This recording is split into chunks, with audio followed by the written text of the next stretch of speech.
Good evening, students. Welcome to our YouTube channel, Roots of Civil Engineering. Roots of Civil Engineering. जैसा कि आपको पता है कि मैं आपको राजस्थान जी के MCQ बैच पढ़ा रहा हूँ। राजस्थान जी के MCQ बैच, ठीक है। इसमें आज हम कौन सा पेपर सॉल्व करा रहे हैं? इस पेपर का नाम है यांत्रिकी या विद्युत। डिग्री का एग्ज़ाम है जो कब कंडक्ट हुआ है 20/5/2022, ठीक है। तो आइए इसका फर्स्ट क्वेश्चन देखते हैं। फर्स्ट क्वेश्चन है, विभीषण का मंदिर अवस्थित है। तो विभीषण का मंदिर कहाँ अवस्थित है? यह है कैथून कोटा में। कहाँ पर अवस्थित है? कैथून कोटा में।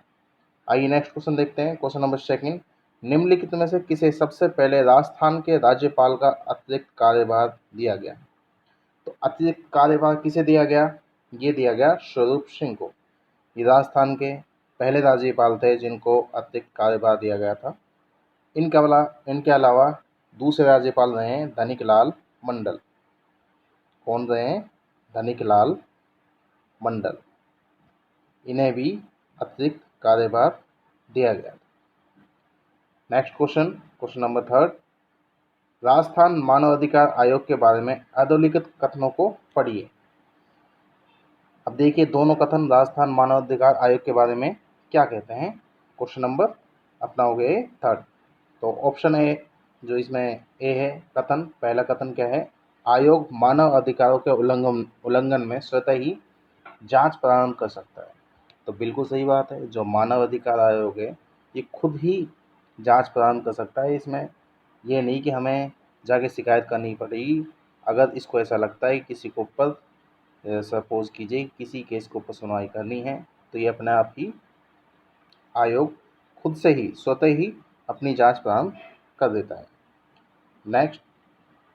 नेक्स्ट कथन है, किसी पीड़ित की ओर से किसी अन्य व्यक्ति द्वारा आयोग को प्रस्तुत अर्जी पर आयोग जांच प्रारंभ कर सकता है।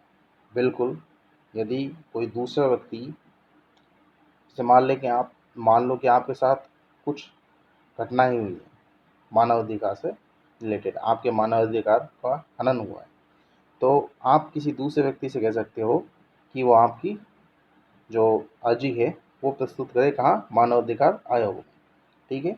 तो यहाँ पे दोनों कथन सत्य हैं। तो आंसर हो जाएगा अपना option number D. Next question देखते हैं। क्वेश्चन नंबर फोर्थ, राजस्थान में नगर परिषदों की कुल संख्या 1 जनवरी 2022 को यशा विद्यमान है। मतलब 1 जनवरी 2022 को कितनी नगर परिषद राजस्थान में है? तो कितनी है? ये है 34। क्या आंसर हो जाएगा अपना? 34। नेक्स्ट देखते हैं क्वेश्चन नंबर फिफ्थ, महान सीमा भ्रंश राजस्थान के किस भाग में अवस्थित है? तो किस भाग में अवस्थित है? ये अवस्थित है दक्षिण पूर्वी भाग में। किसमें? दक्षिण पूर्वी भाग में।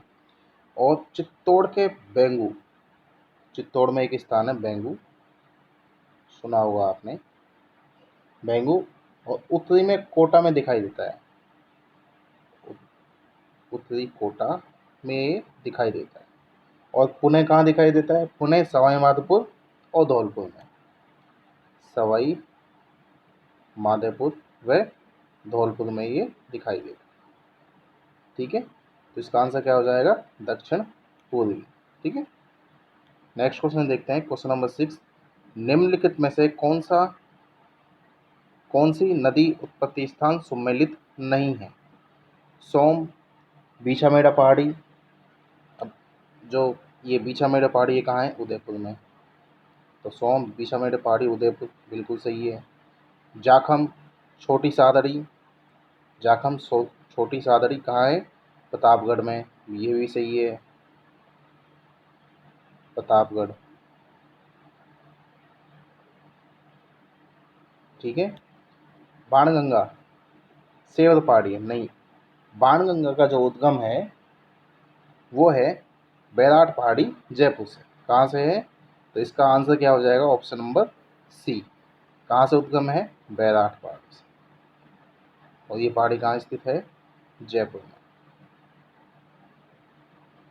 रूपारेल नदी, उदयनाथ पहाड़ी, अलवर, ये भी सही है। तो इस क्वेश्चन का आंसर हो जाएगा अपना option number C. Question number 7 देखते हैं। राजस्थान में मुख्यमंत्री राजनीति योजना का शुभारंभ हुआ, तो कब शुभारंभ हुआ इसका? इसका शुभारंभ हुआ है 13 मार्च 2020 में। कब हुआ है? 13 मार्च 2020 में इसका शुभारंभ हुआ है। ठीक है, नेक्स्ट क्वेश्चन देखते हैं। क्वेश्चन नंबर 8, राजस्थान में निम्न में से कौन सा पन्ना खनन क्षेत्र नहीं है? तो कौन सा पन्ना खनन क्षेत्र नहीं है? वो नहीं है सरवर। भाई टिक्की, गोगुंदा और काला गुमान। काला गुमान तो बहुत ज़्यादा प्रसिद्ध है, किसके लिए? पन्ना के लिए, काला गुमान। ठीक है, और कौन कौन सी खाने हैं? अब खाने में जो खान है वो बता देता हूँ मैं आपको। जो पन्ना की खान है वो है काला गुमान, एक तो वही काला गुमान, यहाँ ऑप्शन में भी दे रखी है अपन को काला गुमान। ठीक है, और होगी अपनी गामगुड़ा, गामगुड़ा, और होगी अंटालिया। ये तो है उदयपुर की। अब अजमेर में कौन सी है? अजमेर में जैसे हो गई भूबानी राजगढ़। कौन सी होगी? भूबानी राजगढ़। ठीक है, तो इसका आंसर क्या हो जाएगा हमारा? इसका आंसर हो जाएगा ऑप्शन नंबर डी, सर्व। ठीक है, क्वेश्चन नंबर 8 हो गया है अपना। क्वेश्चन नंबर 9 देखते हैं हम। क्वेश्चन नंबर 9 क्या कहता है? राजस्थान के प्रथम स्वतंत्र सेनानी जिन्हें 1857 के स्वतंत्रता आंदोलन में अंग्रेजों ने फांसी पर लटकाया, वो कौन थे? वो थे अमरचंद भाटिया। कौन थे? अमरचंद भाटिया। तो इसका राइट आंसर क्या हो जाएगा? Option number B. Question number 10 देखते हैं। जैत सिंह शासक था। अब जैत सिंह अच्छे से आपको पता होगा कि जैत सिंह मेवाड़ का शासक था। कहाँ का शासक था ये? मेवाड़ का शासक था। इसका शासन काल कब से कब तक था? इसका शासन काल था 1213 से 1253 ईस्वी। 1213 से 1253 ईस्वी इसका शासन काल था। नेक्स्ट देखते हैं क्वेश्चन नंबर 11। क्वेश्चन नंबर 11 क्या कहता है? 74वां संविधान संशोधन कानून अनिवार्य आरक्षण का प्रावधान करता है। किसके लिए करता है? तो कुछ कूट दिए गए हैं। पहला जैसे अनुसूचित जातियों के लिए, दूसरा अनुसूचित जनजातियों के लिए। अनुसूचित जातियाँ कौन होगी? एससी। अनुसूचित जनजातियाँ कौन होगी? एसटी। महिलाओं के लिए या पिछड़े वर्गों के लिए। अब जो 74वां संविधान संशोधन है, कौन सा? 74वां संविधान संशोधन है, ये किन किन के लिए अनिवार्य आरक्षण प्रदान करता है? ये करता है एससी, एसटी और महिलाओं के लिए। तो अपना आंसर क्या हो जाएगा? Option number C. ठीक है, नेक्स्ट क्वेश्चन देखते हैं। Question number 12। संत बखनास जी, संत दास जी, संत रज्जब जी किस संप्रदाय से संबंधित थे? तो भाई ये किस संप्रदाय से संबंधित थे? ये था संप्रदाय दादू पंथ। कौन सा?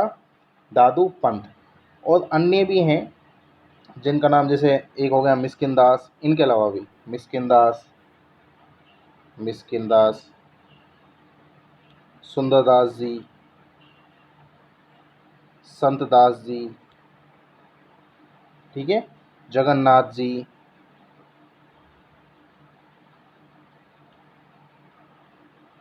ये भी अन्य हैं जो इस संप्रदाय से जुड़े हुए थे। या फिर हम कह सकते हैं कि दादू दयाल के जो संत हमारे दादू दयाल हुए हैं, उन्होंने ही दादू पंथ की स्थापना की थी। कब की थी? सॉरी, इन्होंने ही दादू पंथ की स्थापना की थी और ये इन्हीं के शिष्य थे। ठीक है, अब संत दादू दयाल का जन्म कब हुआ है? इनका जन्म हुआ है 1544 ईस्वी में। कहाँ हुआ? अहमदाबाद, गुजरात में। अहमदाबाद, और अहमदाबाद कहाँ है? गुजरात में। ठीक है, इनकी प्रमुख गद्दी कौन सी है? दादू पंथ की प्रमुख गद्दी है नारायणा, जयपुर में। कहाँ है? नारायणा, जयपुर में इनकी प्रमुख गद्दी। ठीक है, अब संत दादू दयाल के उपदेश क्या कहलाते हैं? संत दादू दयाल के उपदेश कहलाते हैं दादूवाणी। उपदेश दादूवाणी। और इनके सत्संग क्या कहलाते हैं? सत्संग, इनके सत्संग कहलाते हैं अलग दरीबा, क्योंकि ये क्वेश्चन अलग दरीबा भी पूछा जाता है, इसलिए मैंने आपको यहाँ पर ये बता दिया। ठीक है। और एक और इम्पोर्टेंट चीज़ है कि संत दादू को, संत दादू हैं, संत दादू को क्या कहा जाता है? राजस्थान का कबीर, राजस्थान का कबीर कहा जाता है। किसको? संत दादू को। वही संत दादू हैं जिन्होंने दादू पंथ की स्थापना की। तो इसका आंसर क्या हो जाएगा अपना? Option number D. Question number 13 देखते हैं। राजस्थान का पश्चिम क्षेत्रीय रेलवे प्रशिक्षण स्कूल कहाँ स्थित है? तो कहाँ स्थित है? ये स्थित है उदयपुर में। ठीक है। कहाँ स्थित है? उदयपुर में। ठीक है। क्वेश्चन नंबर 14 देखते हैं। इंदिरा गांधी नहर का उद्गम किस बांध से होता है? बहुत ही फेमस क्वेश्चन है IGNP का, और मैक्सिमम सब बच्चों को पता भी होता है कि कहाँ स्थित है। हरिके बांध। अब हरिके बैराज जो बांध है, इसके बारे में एक क्वेश्चन और पुट होता है कि ये किन दो जो नदियां हैं उनके संगम पे है। तो कौन कौन सी नदियां हैं? एक तो है सतलज। कौन सी नदी है? एक तो है सतलज नदी, और दूसरी कौन सी है? दूसरी है व्यास नदी। इन दोनों नदियों के संगम पे क्या बना हुआ है? हरिके बैराज, जहाँ से किसका उद्गम स्थल है? IGNP, IGNP, इंदिरा गांधी नहर परियोजना। ठीक है। क्वेश्चन नंबर 15 देखते हैं। शिक्षा संत के रूप में प्रसिद्धि स्वामी केशवानंद का जन्म कहाँ हुआ? तो भाई कहाँ हुआ है इनका जन्म? इनका जन्म हुआ है मंगलूना गांव। कहाँ पे हुआ है? मंगलूना गांव में। Option number A. ठीक है। क्वेश्चन नंबर 16 देखते हैं। महाराणा कुंभा रचित ग्रंथ संगीत ताज कितने रत्न कोशों में विभक्त है? तो कितने रत्न कोशों में विभक्त है? ये है 5 में। अब वो कौन कौन से हैं, कौन कौन से रत्न कोश हैं, वो मैं बता देता हूँ आपको। तो पहला रत्न कोश है, फर्स्ट, वो है पाठ्य रत्न कोश, पाठ्य। सेकंड है नृत्य रत्न कोश। थर्ड है गीत रत्न कोश। फोर्थ है वाद रत्न कोश, वाद रत्न कोश। और फिफ्थ है रस रत्न कोश। ठीक है। ये 5 रत्न कोश है जिनमें संगीत राज जो ग्रंथ है वो विभक्त है। ठीक है। क्वेश्चन नंबर 17 देखते हैं। तो इसका आंसर क्या हो जाएगा अपना? Option number B. Question number 17 देखते हैं। लोधवा प्रसिद्ध है। तो लोधवा किसके लिए प्रसिद्ध है? ये प्रसिद्ध है जैन मंदिर के लिए। किसके लिए? जैन मंदिरों के लिए ये स्थान प्रसिद्ध है। Question number 18। केंद्रीय भेड़ और ऊन अनुसंधान संस्था कहाँ स्थित है? अब देखिए, यहाँ पे आपको टोंक भी दे दिया, अविका नगर भी दे दिया, मालपुरा भी दे दिया। ठीक है। जबकि इसका जो बेसिकली आंसर है वो ये तीनों ही हो सकते हैं। ये आंसर तीनों ही हो सकते हैं, लेकिन इन्होंने सबसे नियत पूछा है, तो सबसे नियत इसका आंसर मतलब अविका नगर जगह है, और वो कहाँ है? मालपुरा में। और किस ज़िले में है वो? टोंक ज़िले में। तीनों ही ऑप्शन है, लेकिन सबसे नियर कौन सा है? वो है अविका नगर। कौन सा है? अविका नगर। तो इसका आंसर क्या हो जाएगा? अविका नगर। ठीक है। इसकी स्थापना कब हुई है? इसकी स्थापना हुई है 1962 ईस्वी में। 1962 ईस्वी में इसकी स्थापना हुई है। अब मैं आपको कुछ प्रमुख भेड़ की नस्ल के बारे में बता देता हूँ। कुछ प्रमुख भेड़ की नस्ल कौन कौन सी हैं, जैसे कि चौकला, जैसलमेरी, मारवाड़ी, मारवाड़ी, नाली, पूगल, मगधा, सोनाड़ी, मालपुरी, एटसेट्रा। ठीक है। ये सभी क्या है? भेड़ की नस्ल है। तो इसका आंसर क्या हो जाएगा? Option number C. अब ऐसे क्वेश्चंस को आपको ध्यानपूर्वक पढ़ना है, उसका आंसर देना है, क्योंकि आपने अविका नगर भी पढ़ा हुआ है, टोंक भी पढ़ा हुआ है, मालपुरा भी पढ़ा हुआ है। क्यों? क्योंकि कहाँ पे है? अविका नगर, मालपुरा, टोंक, हम यही पढ़ते हैं। क्वेश्चन नंबर 19 देखते हैं। भारतीय संविधान के किस अनुच्छेद के तहत राज्यों में विधान परिषद का गठन किया जा सकता है? तो किस अनुच्छेद के अंतर्गत आता है? ये आता है अनुच्छेद 169, अनुच्छेद 169 के अनुसार। ठीक है, नेक्स्ट देखते हैं क्वेश्चन नंबर 20। यूनेस्को ने राजस्थान के कितने जिलों को विश्व धरोहर सूची में शामिल किया है? तो कितने जिलों को शामिल किया है? ये क्या है? 6 जिलों को शामिल। कितने जिलों को? 6 दुर्गों को शामिल किया है। मैंने किलो को जिलों पढ़ लिया। कितने किलो को शामिल किया है? 6 को। और वो कौन कौन से किले हैं? उनकी एक ट्रिक भी है, उससे भी यहाँ पे याद रख सकते हो। बड़ी फेमस ट्रिक है, चीकू, गाजर, आम। अब जैसे हो जाएगा चित्तौड़गढ़ दुर्ग, उसे कुंभलगढ़ दुर्ग, गा से गागरोन दुर्ग, जैसे जैसलमेर दुर्ग, जैसे रणथंभौर दुर्ग, और आ से आमेर दुर्ग जयपुर। ये सभी 6 दुर्ग यूनेस्को ने विश्व धरोहर सूची में शामिल किए हैं। और कब किए हैं ये शामिल किए हैं 21 जनवरी 2013 को। कब? 21 जून 2013 को ये शामिल किए हैं। 21 जून 2013 को ये शामिल किए हैं। नेक्स्ट क्वेश्चन देखते हैं, क्वेश्चन नंबर 21। अल्लाह जिलाबाई की पहचान किस क्षेत्र में रही है? तो आप सभी को पता होगा कि अल्लाह जिलाबाई है वो क्या थी? मांड गायिका थी। और ये कहाँ की निवासी थी? ये निवासी थी बीकानेर की। कहाँ से संबंध था इनका? इनका संबंध बीकानेर जिले से था। ठीक है, इन्हें राजस्थान की मरु कोकिला कहा जाता है। क्या कहा जाता है? राजस्थान की मरु कोकिला। 1982 में इन्हें पद्मश्री मिला। कब मिला? 1982 में इन्हें पद्मश्री मिला। ठीक है, कौन सा गीत गाया था इन्होंने? केसरिया बालम, केसरिया बालम पधारो मारे देश। ठीक है, नेक्स्ट क्वेश्चन देखते हैं, क्वेश्चन नंबर 22। शाहजहां द्वारा शाह के विरुद्ध भेजी गई मुगल सेना का निम्नलिखित में से किस शासक ने नेतृत्व किया? तो किसने किया था? ये किया था मिर्जा राजा जयसिंह। ठीक है, ऑप्शन नंबर सी इसका करेक्ट आंसर हो जाएगा। नेक्स्ट क्वेश्चन देखते हैं, क्वेश्चन नंबर 23। सारंगपुर का युद्ध कब लड़ा गया? अब सारंगपुर का युद्ध जो बेसिकली है ये लड़ा गया है 1437 ईस्वी में। और किन किन के बीच लड़ा गया है? ये लड़ा गया है महाराणा कुंभा के बीच। महाराणा कुंभा वर्सेस महमूद खिलजी। मालवा के सुल्तान थे महमूद खिलजी, इनके बीच ये युद्ध लड़ा गया है। और इस युद्ध में विजय किसकी हुई थी? ये हुई थी महाराणा कुंभा की विजय हुई थी। और इस विजय के उपलक्ष्य में ही इन्होंने विजय स्तंभ का निर्माण करवाया। विजय स्तंभ या कीर्ति स्तंभ, जिसका निर्माण कब से कब तक हुआ? 1440 से 48 के मध्य। ठीक है, तो इस क्वेश्चन का आंसर क्या हो जाएगा हमारा?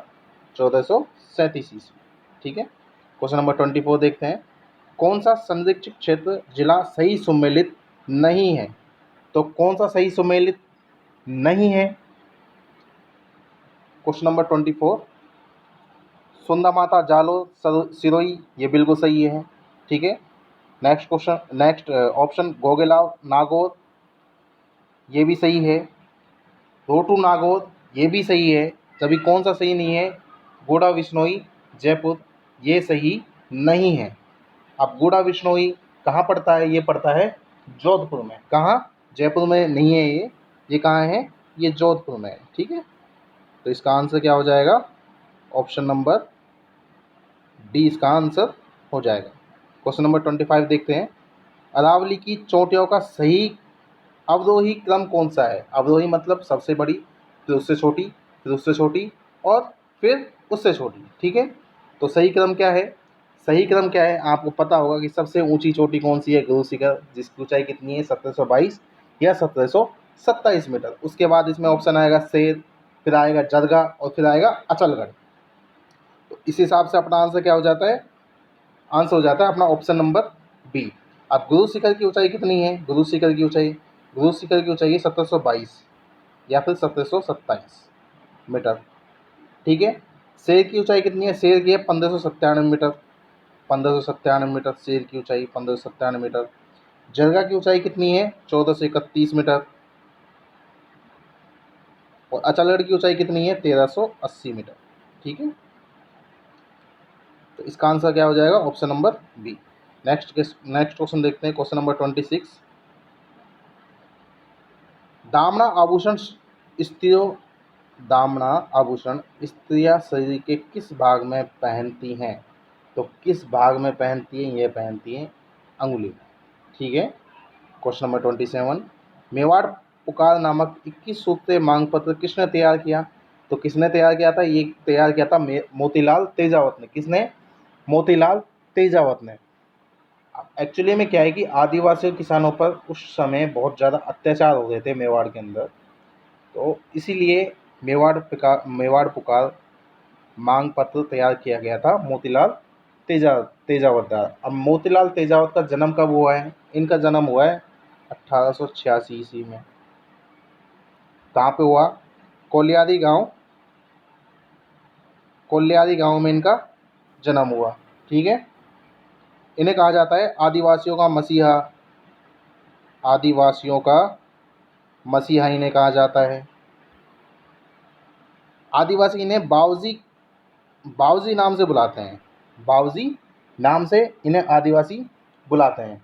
और राजस्थान में एक ही आंदोलन का सूत्रपात किन्होंने किया है? मोतीलाल तेजावत ने। ठीक है, तो मैंने आपको ये 3-4 क्वेश्चन मोतीलाल तेजावत से रिलेटेड आपको बता दिए हैं। नेक्स्ट क्वेश्चन देखते हैं, क्वेश्चन नंबर 28।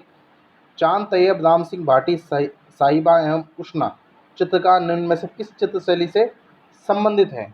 अब ये किस चित्रशैली से संबंधित है? ये संबंधित है अजमेर से। किससे? अजमेर से। क्वेश्चन नंबर 29 देखते हैं। निम्नलिखित में से कौन सी कृति रचना मणि मधुकर की नहीं है? तो भाई कौन सी रचना नहीं है? जामाल रचना नहीं है किसकी? मणि मधुकर की। ठीक है, क्वेश्चन नंबर 30 देखते हैं। महाराणा प्रताप के किस सौतेले भाई को अकबर ने जहाजपुरा की जागीर प्रदान की थी? किसको प्रदान की थी? जगमाल सिंह को। और जो जगमाल सिंह है ये किसका पुत्र था? ये था धीरबाई। धीरबाई का ये पुत्र था जिन्हें कहाँ की जागीर प्रदान की गई? जहाजपुर की जागीर प्रदान की गई। क्वेश्चन नंबर देखते हैं 31। निम्नलिखित में से कौन सा हस्तशिल्प स्थान सुमेलित नहीं है? दादू प्रिंट अकोला गांव चित्तौड़गढ़ बिल्कुल सही है। अजरक प्रिंट बाड़मेर बहुत फेमस है, आपने सुना होगा अजरक प्रिंट बाड़मेर बिल्कुल सही है। उस्तकला बीकानेर बिल्कुल सही है। जटपट्टी जटपट्टी कहाँ है? जोधपुर में। तो आपका आंसर क्या हो जाएगा? Option number D. तो जटपट्टी कहाँ है? जोधपुर। नेक्स्ट देखते हैं क्वेश्चन नंबर 32। तीर्थ स्थल गलियाकोट किस नदी के किनारे स्थित है? तो किस नदी के किनारे स्थित है ये स्थित है माही नदी के किनारे। किस नदी के? माही नदी के। तो अपना आंसर क्या हो जाएगा? Option number B. नेक्स्ट देखते हैं क्वेश्चन नंबर 33। निम्नलिखित में से कौन सी पुस्तक गुर्जर प्रतिहार वंश के मिहिर भोज द्वारा रचित नहीं है? अरे मिहिर भोज सबने सुना होगा, गुर्जर प्रतिहार वंश का शासक था मिहिर भोज। तो कौन सी पुस्तक है जो इन्होंने नहीं लिखी है? वो है धर्म संग्रह। Option number D. ठीक है, option number D. Question number next देखते हैं, क्वेश्चन नंबर 34। माणिक्यलाल वर्मा किस प्रजामंडल के संस्थापकों में से एक थे? तो कौन से प्रजामंडल था वो प्रजामंडल था मेवाड़, जिसकी स्थापना कब हुई थी? 24 अप्रैल 1938 को। 24 अप्रैल 1938 को इसकी स्थापना की थी। और इसका अध्यक्ष किसे बनाया गया था? बलवंत सिंह मेहता को। बलवंत सिंह मेहता को इसका अध्यक्ष बनाया गया था। इसका प्रथम अधिवेशन हुआ था नवंबर 1941 को। नवंबर 1941 को मेवाड़ प्रजामंडल का पहला अधिवेशन हुआ। किसकी अध्यक्षता में? माणिक्यलाल वर्मा की अध्यक्षता में। माणिक्यलाल वर्मा की अध्यक्षता में इसका प्रथम अधिवेशन हुआ। ठीक है, तो इस क्वेश्चन का आंसर क्या हो जाएगा हमारा? Option number B, Mewar. Question number 35 देखते हैं। कौन सा राष्ट्रीय उद्यान रामसर साइट में सम्मिलित किया गया है? तो कौन सा किया गया है? केवलादेव राष्ट्रीय उद्यान। कौन सा? केवलादेव राष्ट्रीय उद्यान सम्मिलित किया गया। केवलादेव कहाँ है? केवलादेव है भरतपुर में। कहाँ पर? भरतपुर में। गंभीरी और बाणगंगा नदियों, गंभीरी और बाणगंगा ये दो नदियां हैं, इनके संगम पर यह स्थित है। ठीक है, ये भी मैं आपको बता दिया है। अब केवलादेव को क्या कहा जाता है? केवलादेव को कहा जाता है पक्षियों का स्वर्ग, पक्षियों का स्वर्ग इन्हें कहा जाता है, किसे? केवलादेव। ठीक है। राजस्थान का सबसे छोटा राष्ट्रीय उद्यान भी यही है, राजस्थान का सबसे छोटा राष्ट्रीय उद्यान भी क्या है? केवलादेव। ठीक है। अब इसका जो विस्तार है वो कितना है? 28.73 किलोमीटर स्क्वायर, ये इतना बड़ा है। ठीक है, इसका आंसर क्या हो जाएगा अपना? Option number B. Question number देखते हैं 36। एक ही आंदोलन की शुरुआत 1921 ईस्वी में मोतीलाल तेजावत ने कहाँ से शुरू की थी? तो कहाँ से शुरू की थी ये शुरुआत की थी मातृकुंडिया चित्तौड़गढ़ से। कहाँ से? मातृकुंडिया चित्तौड़गढ़ से। क्वेश्चन नंबर 37 देखते हैं। शुष्क सागवान वन राजस्थान में किन जिलों में मिलते हैं? तो किन जिलों में मिलते हैं शुष्क सागवान वन? ये मिलते हैं बांसवाड़ा और उदयपुर में। क्या आंसर हो जाएगा अपना? Option number A. Question number 38 देखते हैं। राजस्थान में कुषाण शक्ति को संभवतः नष्ट करने में कौन सा जनपद सफल रहा था? तो कौन सा जनपद सफल रहा था? ये जनपद था अपना सिवी जनपद। कौन सा? ये जनपद था सिवी जनपद था अपना। ठीक है। अब सिवी या किवी आप खूब जानते हो कि मेवाड़ को क्या कहा जाता था? सिवी या किवी। ठीक है। क्वेश्चन नंबर 39 देखते हैं। सॉरी, क्वेश्चन नंबर 38 को आप एक बार वापस देख लीजिए। राजस्थान में कुषाण शक्ति को संभवतः नष्ट करने में कौन सा जनपद सफल रहा था? ये था अपना योध्या जनपद। पर गलत बताने के लिए मैं आपसे माफ़ी चाहता हूँ, और हमारा प्रयास रहेगा कि हम आपको गलत चीज़ें नहीं बताएं जिससे कि बच्चे गलत गाइड हो सके। ठीक है। योध्या जनपद, और योध्या जनपद किसे कहा जाता है? श्रीगंगानगर और हनुमानगढ़ के एरिया को। ठीक है, इन दोनों एरिया को क्या कहा जाता है? योध्या जनपद कहा जाता है। क्वेश्चन नंबर 39 देखते हैं। क्वेश्चन नंबर 39, विश्व में राजस्थान किस गोलार्ध में स्थित है? तो किस गोलार्ध में स्थित है ये? यह है उत्तर पूर्वी गोलार्ध में स्थित है, उत्तर पूर्वी गोलार्ध में स्थित है। क्वेश्चन नंबर 40 देखते हैं। जसनाती संप्रदाय की प्रमुख पीठ कहाँ पर स्थित है? तो जसनाती संप्रदाय की प्रमुख पीठ है वो है कत्यासर बीकानेर में। कत्यासर कहाँ? बीकानेर में स्थित है। ठीक है। और कुछ अन्य पीठ भी हैं इसकी, उपपीठ, जिन्हें हम कह सकते हैं उपपीठ। उपपीठ जसनाती संप्रदाय की वो कौन कौन सी हैं? जैसे कि बमलू गांव, लिखमा देसर,